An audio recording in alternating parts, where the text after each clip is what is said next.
আসসালামু আলাইকুম রহমতুল্লাহ। আমি তোমাদের সঙ্গে আছি জিএম শাকাওয়াত হোসাইন।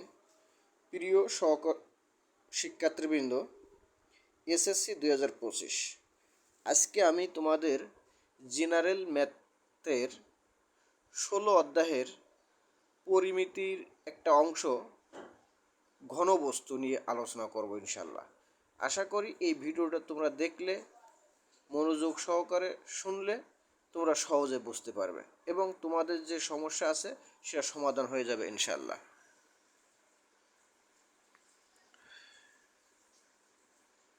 প্রিয় শিক্ষার্থীবৃন্দ, প্রথমে আমরা দেখব আয়তাকার ঘনবস্তু। 3 জোড়া সমান্তরাল আয়তাকার সমতল বা পৃষ্ঠ দ্বারা আবদ্ধ ঘনবস্তুকে আয়তাকার ঘনবস্তু বলে। কি বলা হয়েছে? যে 3 জোড়া সমান্তরাল আয়তাকার সমতল বা পৃষ্ঠ দ্বারা আবদ্ধ ঘনবস্তুকে আয়তাকার ঘনবস্তু বলে। এখানে দেখো 3 জোড়া যে সমান্তরাল বাহু বলা হয়েছে, একটা হচ্ছে এ বি, একটা আছে বিসি এবং একটা আছে এইচ। এর প্রত্যেকটা এক জোড়া করে রয়েছে। এখন আমরা প্রত্যেকটা বাহুর দৈর্ঘ্য যদি একটু ধরে নিই, যেমন এ বি সমান ধরি এ, বিসি সমান ধরি বি যেটা প্রস্থ, এবং এইচ সমান ধরি সি যেটাকে আমরা উচ্চতা মনে করি। প্রিয় শিক্ষার্থীবৃন্দ, এটা হলো আয়তকার ঘনবস্তু। তোমরা সবসময় মনে রাখবে যে আয়তকার ঘনবস্তু যা 3 জোড়া সমান্তরাল বাহু থাকবে। এরপর চলে আসো, এই আয়তকার ঘনবস্তু থেকে আমরা কর্ণ নির্ণয় করব। আমরা উপরে যে চিত্রটা দেখতে পাচ্ছি, এখানে দেখো এ এফ, এইটা হলো কর্ণ, এদের এ এফ হলো কর্ণ। এখন এ এফ কর্ণটা নির্ণয় করার জন্য আমরা একটা ত্রিভুজ ক্ষেত্রকে ভাগ করব। যেমন এসি যোগ করি, তাহলে আমাদের কি হলো? এ বি সি একটি ত্রিভুজ উৎপন্ন হলো। এই ত্রিভুজের এ বি বাহুর উপর বিসি লম্ব এবং এসি হলো কি অতিভুজ। তাহলে পিথাগোরাসের সূত্র অনুযায়ী অথবা এ বি সি সমকোণী ত্রিভুজের ক্ষেত্রে আমরা পাই কি এসি স্কোয়ার সমান A B square plus BC square, অর্থাৎ অতিভুজ স্কোয়ার সমান সমান ভূমি স্কোয়ার প্লাস লম্ব স্কোয়ার। এখন প্রত্যেকটা বাহুর দৈর্ঘ্য আমরা যেহেতু ধরে নিয়েছি যে এসি সমান আমরা কোনো কিছু ধরি নাই, তাহলে এসি স্কোয়ার, এ বি সমান আমরা ধরেছি এ এবং বিসি ধরেছি বি, তাহলে আমাদের কি আসলো? এসি স্কোয়ার সমান সমান A B A square plus b square. আবার একটু লক্ষ্য করো, ওই একই ঘনবস্তুতে আবার এসিএফ, তোমরা এই চিত্রটা খাতে অঙ্কন করে নেবে। ত্রিভুজ এসিএফ এ এফসি লম্ব হবে এসি, অর্থাৎ কর্ণ হলো এএফ এবং এএফ হবে তখন কি অতিভুজ। তাহলে এএফ স্কোয়ার সমান সমান কী আসবে? AC square plus CF square, অর্থাৎ a square plus b square plus c square. অর্থাৎ এএফ সমান সমান করলে কী হবে? Root over a square plus b square plus c square. সুতরাং ঘনবস্তুর কর্ণ আমরা পাইলাম কি root over a square plus b square plus c square. অর্থাৎ এই থেকে আমরা সার সংখ্যা আসতে পারি যে কোনো আয়তাকার ঘনবস্তুর কর্ণ নির্ণয়ের সূত্র হলো রুট ওভার তার দৈর্ঘ্য স্কোয়ার প্লাস প্রস্থ স্কোয়ার প্লাস উচ্চতা স্কোয়ার করলে আমাদের কর্ণের পরিমাণ আমরা পেয়ে যাবো ইনশাল্লাহ। আশা করি প্রিয় শিক্ষার্থীবৃন্দ তোমরা বুঝতে পেরেছ। এরপর আমরা দেখব সমগ্র তলের ক্ষেত্রফল নির্ণয়। প্রিয় শিক্ষার্থীবৃন্দ, আমরা যে আয়তাকার ঘনবস্তুটা অঙ্কন করেছি, ওইখানে দেখো 6টি তল আছে। আয়তাকার ঘনবস্তু 6টি তল আছে, অর্থাৎ বিপরীত তলগুলো পরস্পর সমান, অর্থাৎ প্রত্যেকটা মানে 2টা তল আছে। কি বলবো, প্রত্যেকটা পাশে একটা একটা করে 2টা তল, মোট 3 জোড়া তল আছে। যেমন ওখানে 3 জোড়া সমান্তরাল বাহু ছিল, এখানে 3 জোড়া তল আছে, 6টি তল আছে। অর্থাৎ আয়তাকার ঘনবস্তুর সমগ্র তলের ক্ষেত্রফল যেহেতু 3 জোড়া, তাহলে আমরা 2 দিয়ে গুণ করতে পারি, 3 দুগুণে 6। আর ওকে আয়তকার একটা যেহেতু ক্ষেত্র, তাহলে আয়তকার ক্ষেত্রের প্রথমে আমরা দেখব এ বি সি ডি এর ক্ষেত্রফল plus A B G H এর ক্ষেত্রফল plus B G F C এর ক্ষেত্রফল সমান 2 ইন্টু, দেখো আয়তকার ঘনবস্তু ক্ষেত্রফল নির্ণয়ের সূত্র আমরা সবাই জানি, দৈর্ঘ্য গুণ প্রস্থ। তাহলে এ বি দৈর্ঘ্য বিসি প্রস্থ, দ্বিতীয়টার এ বি দৈর্ঘ্য বিজি প্রস্থ, বিসি প্লাস বিজি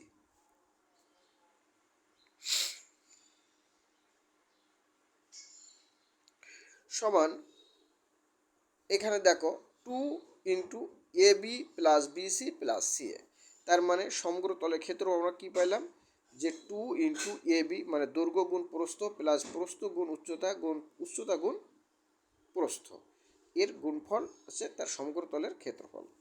প্রিয় শিক্ষার্থীবৃন্দ, আমরা এবার আয়তন নির্ণয় সম্পর্কে একটু আলোচনা করব। দেখো, আয়তকার ঘনবস্তু আয়তন একেবারে সহজ, দৈর্ঘ্য গুণ প্রস্থ গুণ উচ্চতা। তুমি যে দৈর্ঘ্যটা পেয়েছো, তুমি যে উচ্চতাটা পেয়েছো, তুমি যে প্রস্থটা পেয়েছো, এই তিনটে গুণফল করলেই আয়তনের নির্ণয় সূত্র আমরা আয়তনটা পেয়ে যাবো ইনশাল্লাহ। এরপর যে বিষয়টা নিয়ে আলোচনা করব প্রিয় শিক্ষার্থীবৃন্দ, এটা হলো বেলন। দেখো কি বলছে, কোনো আয়তক্ষেত্রে যে কোনো বাহুকে, আমরা প্রথমে একটা আয়তক্ষেত্র এঁকে নেব। এই আয়তক্ষেত্রে যে কোনো বাহুকে অক্ষ ধরে আয়তক্ষেত্রটিকে ওই বাহুর চতুর্দিকে, যেমন আমরা এই মনে করে এই একটা আমাদের আয়তক্ষেত্র, এই আয়তক্ষেত্র এই বাহুটাকে আমরা অক্ষ হিসেবে ধরলাম, এইখানে কাটা পেন্সিল কম রেখে যদি আমরা এই সমান ব্যাসার্ধ ঘোরাই, তাহলে আমাদের চতুর্দিকে ঘোরালে যে ঘনবস্তু সৃষ্টি হবে তাকে আমরা সমবৃত্ত ভূমিক বেলন বলবো বা সিলিন্ডার, বেলন বা সিলিন্ডার। যে কি বলা হয়েছে তাহলে, যে কোনো আয়তকার যে কোনো বাহুকে অক্ষ ধরে আয়তক্ষেত্রটিকে ওই বাহু চতুর্দিকে ঘোরালে যে ঘনবস্তু সৃষ্টি হয়। এখানে দেখো আমি তোমাদের একটু দেখাচ্ছি, তোমরা কিন্তু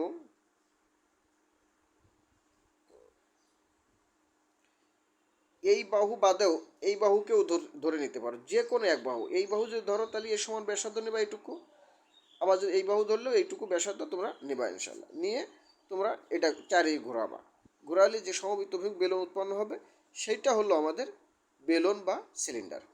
সমবৃত্ত ভূমিক বেলনের দুইটি প্রান্তকে বৃত্তাকার তল বলে, যেমন এই একটা তল আর এই আর একটা তল। সমবৃত্ত ভূমিক বেলনের দুইটি প্রান্তকে বৃত্তাকার তল বলে। বক্রতলকে বক্রপৃষ্ঠ বলে, অর্থাৎ এই অংশটাকে বলা হয় বক্রপৃষ্ঠ, এবং সমগ্র তলকে পৃষ্ঠতল বলা হয়। আয়তক্ষেত্রের অক্ষের সমান্তরালে ঘূর্ণায়মান বাহুটিকে বেলনের সৃজক বা উৎপাদক রেখা বলা হয়।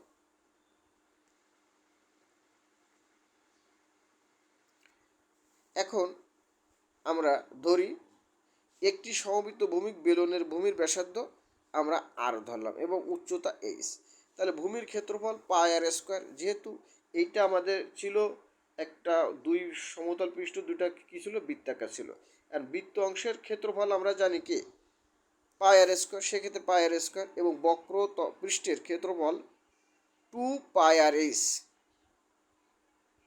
3 নম্বর, সমগ্র তলে ক্ষেত্রফল পৃষ্ঠতলের ক্ষেত্রফল কী হবে, তাহলে পাই আর স্কোয়ার প্লাস 2 পাই আর এইচ প্লাস পাই আর স্কোয়ার সমান 2 পাই আর ইন্টু আর প্লাস এইচ। এটা যদি আমরা ক্যালকুলেশন করি তাহলে 2 পাই আর ইন্টু আর প্লাস এইচ পাবো।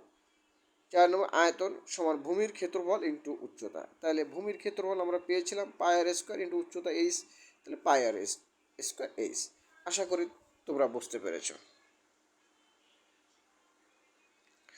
এরপর আমরা যে জিনিসটা দেখবো, ঘনক বা কিউব। আয়তাকার ঘনবস্তুর দৈর্ঘ্য প্রস্থ উচ্চতা সমান হলে তাকে আমরা ঘনক বলি। আমরা যে আয়তাকার ঘনবস্তুটা দেখেছি তার তিনটা অংশ ছিল, দৈর্ঘ্য প্রস্থ এবং উচ্চতা। এই দৈর্ঘ্য প্রস্থ উচ্চতা যদি সমান হয় তাহলে তাকে আমরা কি বলবো, ঘনক। ধরি দৈর্ঘ্য সমান প্রস্থ সমান উচ্চতা, যেহেতু সমান সমান এ, তাহলে ঘনকের কর্ণের দৈর্ঘ্য তখন কি হবে, ওইখানে আমরা কিন্তু যেটা করেছিলাম সেখানে এ স্কোয়ার বসাই দিলে হয়ে যাবে। তাহলে √এ² প্লাস এ স্কোয়ার প্লাস এ স্কোয়ার সমান √3a²। তাহলে √a² কেটে গেলে থাকে কি √3a। ঘনকের সমগ্র তলের ক্ষেত্রফল, ওইখানে শুধু এই মানগুলো বসাই দিলে আমরা পাবো কি 6a²। আবার আয়তনও, যেহেতু দৈর্ঘ্য প্রস্থ উচ্চতার গুণফল, তো তিনটার সমান এ কেউ। আশা করি তোমরা বুঝতে পেরেছ। প্রিয় শিক্ষার্থীবৃন্দ, তাহলে আজকে এই পর্যন্ত। সবাইকে ধন্যবাদ। সবাই ভালো থাকো, সুস্থ থাকো। আসসালামু আলাইকুম ওয়া রাহমাতুল্লাহ।